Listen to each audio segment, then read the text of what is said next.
10th class ఎగ్జామ్స్ని ఎవరైనా కూడా మన బిడ్డలు 10th క్లాస్ చదువుతూ ఉంటే మనం ఏమనుకుంటాం, చిన్నప్పటి నుంచి 1వ తరగతి నుంచి చదివించుకొని వాడు మొట్టమొదటిసారిగా పబ్లిక్ ఎగ్జామ్స్ రాస్తుంటే ఆ పబ్లిక్ ఎగ్జామ్స్లో మంచి మార్కులు తెచ్చుకోవాలా, నా బిడ్డ భవిష్యత్తు బాగుండాలా అని నేను కోరుకుంటాం.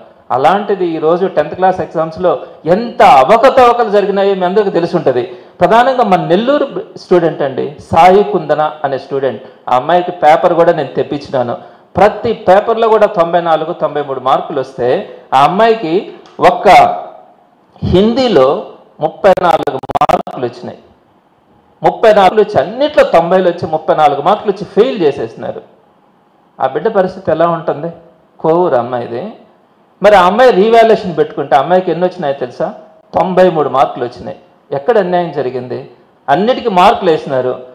టోటల్స్ వేసేటప్పుడు ఒక 4-5 పేజీల్లో ఉండే టోటల్స్ వేసేసి వాటిల్ని 34 మార్కులు వేసి ఆ బిడ్డని 550 మార్కులకు పైగా వచ్చినటువంటి బిడ్డని ఫెయిల్ చేస్తే ఆ తల్లిదండ్రులు కానీ ఆ బిడ్డ కానీ రీవాల్యుయేషన్ మార్క్స్ వచ్చిన ఆ ఒక్క నెల రోజుల పాటు ఎంత వేదన చెందుంటారో మీకు అర్థమవుతుందా? అలానే ఇంకొక అమ్మాయి బుర్రా సుశీంద్ర రెడ్డి, వీళ్ళు మ్యాథమెటిక్స్లో 32 మార్కులు వేసినారు. అన్నిటికీ మంచి మార్కులు వచ్చినాయి, 85, 90 మార్కులు వచ్చినాయి. 32 మార్కులు వేసి ఫెయిల్ చేసినారు. మరలా పాపం వాళ్ళు 1000 రూపాయలు కట్టుకొని రీవాల్యుయేషన్కి అప్లై చేసుకుంటే 70 మార్కులు వేసినారు. అయినా కూడా సాటిస్ఫై కాకుండా ఆ పేపర్ తెప్పించుకుంటే వాళ్ళు వేసిన మార్కులు కూడితేనే 78 మార్కులు ఉన్నాయి. మొదటిసారేమో మీరు మొదటిసారి వేసిందే 78 వేసేసారు, కానీ కౌంటింగ్ చేసేటప్పుడు 32 వేశారు. మరలా రీవాల్యుయేషన్కి పెట్టి రీకౌంటింగ్ పెడితే 70 వేశారు. మరలా మళ్ళీ లెటర్ పేపర్ తెప్పించుకొని చూస్తే 78 మార్కులు ఉన్నాయి. మళ్ళీ మూడోసారి మళ్ళీ 75 మార్కులు వేసినారు.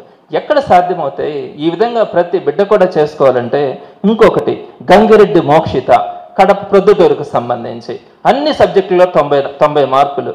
ఒక్క సోషల్ స్టడీస్లో 21 మార్కులు వేసి ఫెయిల్ చేస్తే ఆ బిడ్డ మళ్ళా ఈ రీవాల్యుయేషన్కి పెట్టుకుంటే 84 మార్కులు వచ్చినాయి. ఏం చేసినారు? మొదట్లో ఉండే 4 పేపర్ల మార్కులు టోటల్ వేసేసి 21 మార్కులు వేసి ఫెయిల్ చేసి పారేసినారు. అన్ని కౌంటింగ్ వాళ్ళు వేసిన మార్కులను అన్ని కూడుకుంటే కూడా మళ్ళీ కొత్తగా కొట్టేసినట్టు కూడా ఏమంటలా ఆ కూడికల్లో కూడా 84 మార్కులు వచ్చి ఆ బిడ్డ ఈరోజు 540 మార్కులు తెచ్చుకునింది.